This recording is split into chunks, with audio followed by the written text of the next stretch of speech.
اللہ فرماتا ہے جس نے میرے ولی سے دشمنی کی میرا اس کے خلاف اعلان جنگ ہے۔ یہ بخاری مسلم کی مستند ترین حدیث ہے۔ اللہ تعالیٰ فرماتا ہے جو میرے ولی سے دشمنی کرے میرا اس کے خلاف اعلان جنگ ہے۔ اچھا، اور یہ حدیثیں ان بابوں پہ فٹ کر رہے ہوتے ہیں جنہوں نے اپنے ناموں کے کلمے پڑھائے ہیں، جنہوں نے انڈیا پاکستان میں شرک پھیلایا ہے۔ مجھے بتائیں، قرآن اگر ولی اللہ کی بات کرتا ہے تو اس ولی اللہ کی کرے گی نا جو قرآن کے موجود جب نازل ہو رہا تھا اس وقت جو لوگ تھے۔ قرآن میں کہیں لکھا ہوا کہ 1200 سال بعد فلانا ولی آئے گا، 500 سال بعد فلانا آئے گا۔ قرآن جب ولی کی بات کرتا ہے تو کس ولی کی بات کرتا ہے؟ صحابہ اور اہل بیت کی، جن کی کوئی کرامت نہیں ہے۔ شیخ عبد القادر جیلانی نے 12 سال بعد برات کاٹ لی، حضرت عمر نے کڑی برات کٹی ہے؟ بسم اللہ الرحمن الرحیم۔ ابھی آپ نے انجینئر مرزا کی بڑی ہی جاہلانہ اور احمقانہ گفتگو سنی۔ کہتا جی وہ حدیث کو بنیاد بنا کر جو پیر اجمل قادری سامنے بیان کی اور اس نے ان کی بےزتی کی اپنے کلپ میں، اور وہ کرتے کرتے اس نے کہا جی قرآن تو جب نازل ہو رہا تھا تو قرآن تو ان کی بات کرے گا نا، جو صحابہ اہل بیت میں ولی تھے بس وہی ان کی بات کرے گا، ان کے علاوہ کسی کی بات نہیں کرے گا۔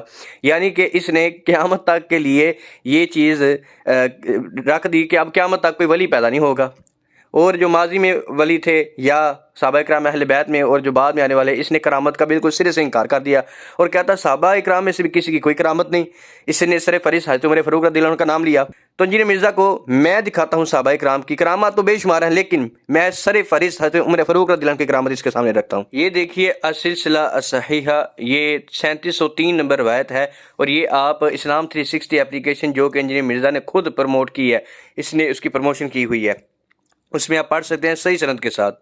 نافع سے مروی ہے کہ حضرت عمر رضی اللہ عنہ نے ایک فوجی مہم بھیجی جن کا سپہ سالار ساریہ نامی آدمی کو بنایا۔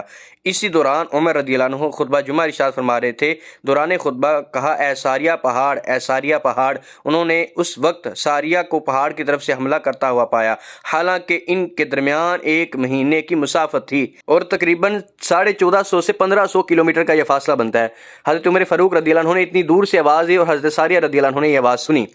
1 مہینے کی مسافت سے حضرت عمر فاروق مدینہ شریف میں بیٹھ کر ممبر پر دیکھ بھی رہے ہیں۔